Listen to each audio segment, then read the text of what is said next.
Bugün sizlərlə kimyəvi reaksiyalarının əmsallaşdırılmasına baxacağıq. İlk öncə əmsal anlayışı nədir onu araşdıraq.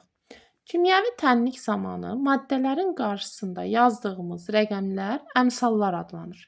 Və əmsalları necə yazmalıyıq? Tutaq ki, bizim reaksiyamızda SO3 verilib və SO3-ün qarşısında 2 yazılır. Bu 2 nə deməkdir? Bu 2 bizim əmsalımız hesab olunacaqdır. Və bu 2 SO3 molekulunu təşkil edən atomların hər ikisinə aid edilir. Yəni biz burada desək neçə kükürdümüz var? 2-ni vurdum kükürdün sayına. Burada say yazılmasa da uşaqlar, yəni rəqəm olaraq bu neçə deməkdir? 1 deməkdir. 2-ni vurdum 1-ə, 2. Burada oksigen sayım 3 olduğuna görə 2-ni vurdum 3-ə, 6 oksigenim var. Aşağı sinif şagirdlərinin ilk dəfə əmsallaşdırma mövzusu keçdikdə səhv etdikləri hissə nədir? Burada uşaqlar, məsələn, tutaq ki, reaksiyada SO3-ə əmsal yaz dedikdə, əmsalı götürüb maddənin, yəni atomlarının arasına yazır. Bu hal mümkün deyil. Əmsal bütöv maddənin qarşısına yazılmalıdır. Əmsal maddənin atomları arasına yazıla bilməz. İndi bu məlumatlardan istifadə edərək sizin üçün yazdığım bu iki reaksiyanın əmsallaşdırılmasına baxaq. Ümumiyyətlə, əmsallaşdırma reaksiyaya daxil olan və alınan maddələrdəki eyni atomların eyni saya gətirilməsidir. Məsələn, birinci reaksiyamıza diqqət edək. Bizim alüminiumumuz 1, digər hissədə isə 1-dir. Hidrogenimizin sayı burada 1, digər hissədə 2-dir. Xlorumuzun sayı 1, digər hissədə isə 3-dür.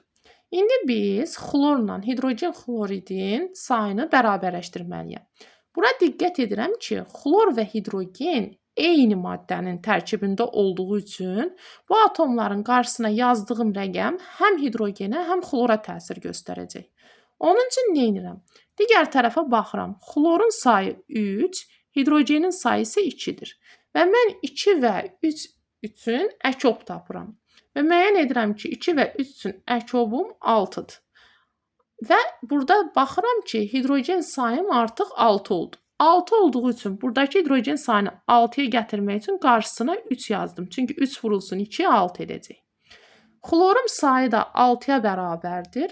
Bu zaman xlor 3 olduğu üçün qarşısına bir 2 yazıram. Bax, diqqət edirəm. Bayaq dediyim kimi 2-ni bura uşaqlar yaza bilmərik. 2 harda yazılmalıdır? Maddənin qarşısında. Xlorum 6 xlor atomuna çevrildi. Və bura baxıram ki, alüminium sayı da 2 oldu və burada alüminium qarşısına 2 yazdıqdan sonra reaksiyamızı əmsallaşdırılmış sayırıq. İndi keçək növbəti reaksiyaya baxaq. Növbəti reaksiyada azotun sayına baxıram. Birinci tərəfdə azot 1, ikinci tərəfdə isə 2-yə bərabərdir. Qarşısına yazdım 2. İndi hidrogenimə baxıram. Hidrogenimin sayı 2-ni vurdum 3-ə 6. Digər tərəfdə isə hidrogenim 2-yə bərabərdir. 6-ya bərabər olması üçün bura 3 yazıram. 3 yazdım və hidrogen saylarım tamamlandı. İndi isə oksigenin sayına baxırıq. Birinci tərəfdə oksigen 2, ikinci tərəfdə isə oksigen 3-ə bərabərdir.